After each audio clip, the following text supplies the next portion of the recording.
नमस्कार दोस्तों, मेरा नाम है रवि सेवदा। दोस्तों, ये फोटो जो देख रहे हैं इनका नाम है धीरेंद्र शास्त्री। आज इनके बारे में आपको कुछ बताते हैं। इन्होंने एक बात कही थी कि लहसुन प्याज कहां से पैदा हुआ, लहसुन प्याज की उत्पत्ति कहां से हुई। वही बात आज आपको समझा रहे हैं। इनका जो वीडियो है वो आप देख लीजिएगा। ये बता रहे हैं कि लहसुन प्याज कहां से पैदा हुआ। देखिए वीडियो।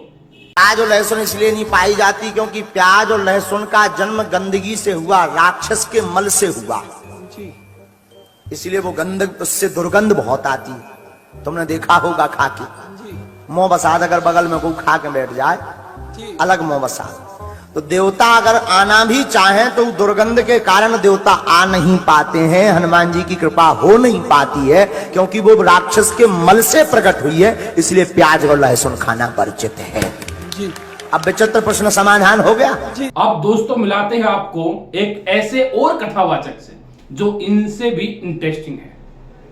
उनकी बातों का तो कहना ही कुछ और है। उनकी बातें तो मतलब मानो जैसे स्वयं परमेश्वर उतरकर बात कर रहा हूं। तो दोस्तों देखिए, इनका नाम है अनिरुद्धाचार्य। हमेशा चर्चा में रहते हैं, हमेशा ऊट पटांग बातें करते हैं। तो इनसे भी जानिए कि लहसुन प्याज कैसे पैदा हुआ। लहसुन प्याज इसलिए नहीं खाते क्योंकि लहसुन प्याज राक्षस का जूठा है। किस राक्षस का? राहु नाम का एक राक्षस था। समुद्र मंथन हुआ तो समुद्र मंथन में मोहिनी भगवान ने सब देवताओं को अमृत पिलाया। तो देवताओं के बीच में एक राहु नाम का दैत्य चंद्रमा और सूर्य के बीच में जाकर देवता बनकर खड़ा हो गया। तो मोहिनी भगवान ने तो सबको अमृत पंक्ति पिलाया। तो राहु नाम के दैत्य ने भी वह अमृत धोखे से पी लिया।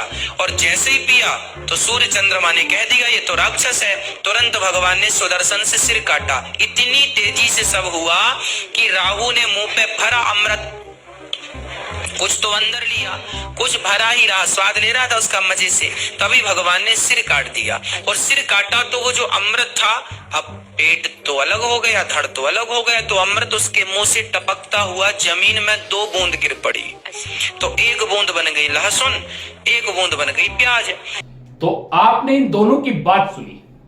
दोनों ही कथावाचक हैं और दोनों ही हाल फिलहाल में ट्रेंडिंग पे रहते हैं और छाए रहते हैं।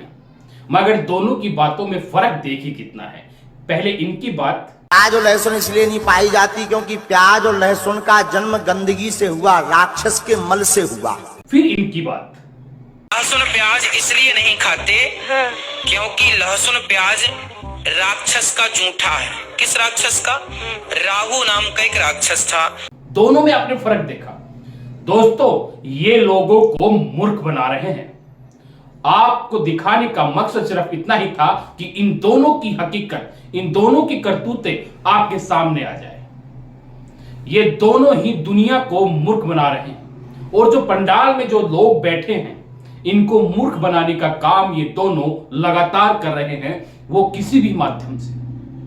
अब आप मुझे ये बताइए, आलू प्याज बैंगन जैसे उगते हैं वैसे ही लहसुन और प्याज भी उगते हैं।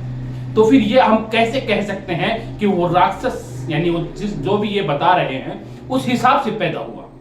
ये कौन सी, ये एक तो कह रहे हैं कि उसमें बदबू आती है इसलिए वो राक्षस की देन है, राक्षस के मल से पैदा हुआ है। अरे भाई साहब, बदबू तो मूली में भी आती है। लहसुन और प्याज खाकर तो सिर्फ मुंह से बदबू आती है, और अगर आप मूली खाते हैं तो मूली खाकर तो पता नहीं कहां कहां से बदबू आती है। तो फिर इसका मतलब तो मूली भी किसी राक्षस के कहीं पता नहीं कहां कहां से वो उत्पत्ति हुई होगी। क्या हद है यार, क्या मजाक है। इस तरीके से मूर्ख बनाना कोई आप लोगों से सीखे, इन बाबाओं से, इन कथावाचकों से सीखे। इनका मकसद सिर्फ एक ही है, लोगों को कैसे न कैसे करके बहला फुसला के और रखा जाए और वो अपनी बातें सुनते रहें और अपन जो भी फैलाए वो फैलता रहे।